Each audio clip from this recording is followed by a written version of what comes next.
Bueno, el equipo llega cansado físicamente, como es normal. Venimos de 2 partidos muy duros y además de un viaje muy exigente.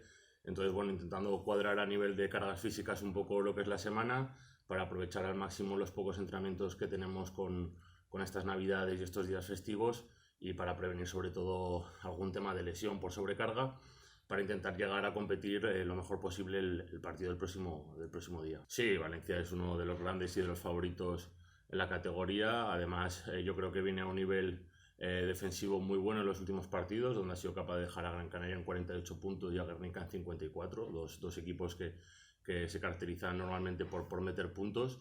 Y es un equipo que es muy sólido atrás a nivel defensivo, sobre todo con mucha responsabilidad individual y intenso y agresivo, y lo que les permite jugar en transición, llegando rápido y consiguiendo canastas fáciles. Y después saben jugar muy bien los focos del sistema, hacia dónde quieren jugarlo, para qué jugadoras, qué conceptos de juego quieren jugar.